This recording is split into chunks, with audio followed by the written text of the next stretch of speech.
মির্জা পরিবারের কারো কোনো কমতি আমি রাখিনি। আমার সর্বোচ্চ দিয়ে চেষ্টা করেছি সবার মান সম্মান রক্ষা করার।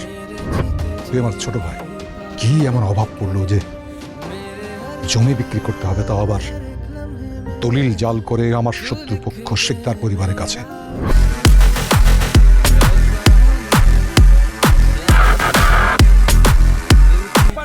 সুন্দরী গোলাপী নারী, যার এক ঠুমকায় শত যুবকের হৃদয়ে ঝড় ওঠে, সেই রূপের রানী প্রিন্সেস আনারকলি। আমি নাচতে পারি। ছোটবেলা থেকে এসব স্যাঁচরা পোলাপান শায়েস্তা করতে করতে বড় হয়েছি। এই এলাকার কি মির্জা আকবরের একমাত্র ছেলে মির্জা সেলিম। আমার আবার কিসের নতুন রূপ? আমি আগে যা ছিলাম এখনো তো তাই আছে। টাকায় থাকতে পারে, গিফট দিতে পারে না। থাকতে বলছি, দেখতে বলবো। আমার জীবনে ভালোবাসা ছাড়া কিছু চাই না, জীবনে শুধু এটাই পাই না।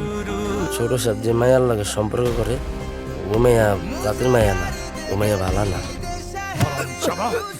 কি বলছিস জানিস? ছোট সাহেবের নামে মিথ্যা কথা বলে তো জিওবাকে নিয়ে আমি কুকুরকে খাওয়াবো। সাহেব আমি মিছা কথা কই না, আমি নিজে চোখে দেখছি সাহেব। একটা নাচনিওয়ালি প্রেম কেউ তো মাইনা নিবে না। এই, তুমি কি মনে করো মির্জা সেলিম তোমাকে ভালোবাসে? আরে এগুলো মৌজ মস্তি ফুর্তি করে। ওদের ভালোবাসা যদি সত্যি হয়, প্রকৃত হয়, এই দুনিয়ার কোনো শক্তি নাই যে আমার ওর থেকে আলাদা রাখতে পারে। ওইসব 2 টাকার নর্তকী কোথায় থাকে না থাকে আমাকে জিজ্ঞেস করছো? ওই মেয়ে, ওই নর্তকী, নাচনেওয়ালি, নটি এই মির্জা পরিবারে ঢুকতে পারবে? কোনোদিন এই বংশে আসতে পারবে? কোনোদিন। তার কসম, আমার মুখে কলির নাম থাকবে। আপনি আসছেন? যাওয়ার আগে দেখা করে যাও না। গেছিলাম আপনাদের বাড়িতে। আপনার আব্বা তো আমার বিয়ে করতে চাই। এই নর্তকী, তুমি কি এখনো বুঝতে পারছো না যে তোমাকে মারা যেতে হবে? তোমার ভালোর জন্য করেছি।